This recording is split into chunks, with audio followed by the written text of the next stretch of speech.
विष्णुदेवाय नमो नमः। तो आज मैं आपको सुनाऊंगा योगिनी एकादशी व्रत कथा। मैं आपको सुनाता हूँ योगिनी एकादशी व्रत कथा।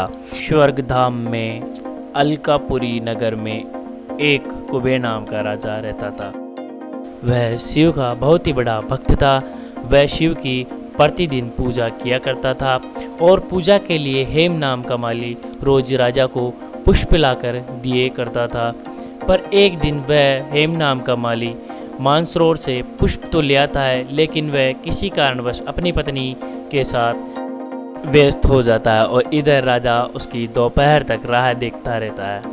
अंत में राजा कुबेर अपने सेवकों को आज्ञा देता है कि तुम लोग जाकर माली के न आने का कारण पता करो, क्योंकि वह अभी तक मानसरोवर से पुष्प लेकर नहीं आया।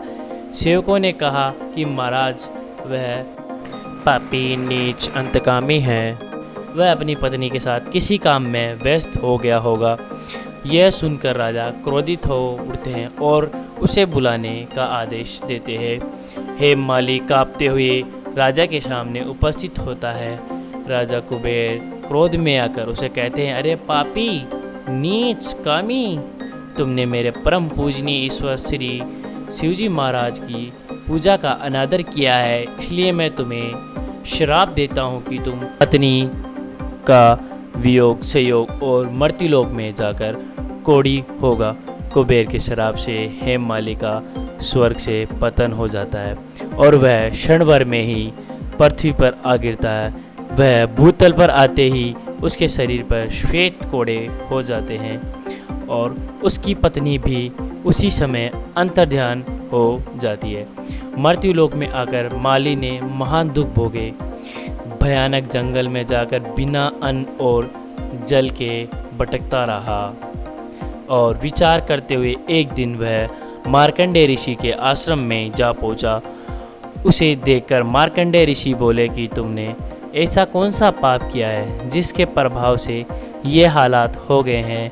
हेम माली ने सारा वृत्तांत कहकर सुनाया और यह सुनकर ऋषि बोले, निश्चित ही तुमने मेरे सम्मुख सत्य वचन कहे हैं, इसलिए तेरे लिए मैं एक व्रत बताता हूँ। यदि तुम आषाढ़ मास के कृष्ण पक्ष की योगिनी नामक एकादशी का विधिवत व्रत करते हो तो तुम्हारे सारे पाप नष्ट हो जाएंगे।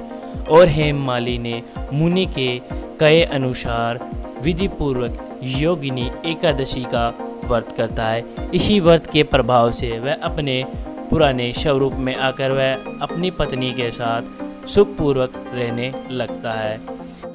भगवान, हम आपसे यही कामना करते हैं कि जिस तरीके से आपने हेम माली के सभी कष्टों का निवारण कर दिया, उसी तरह आप भी हमारे जीवन के सभी कष्टों का निवारण करें।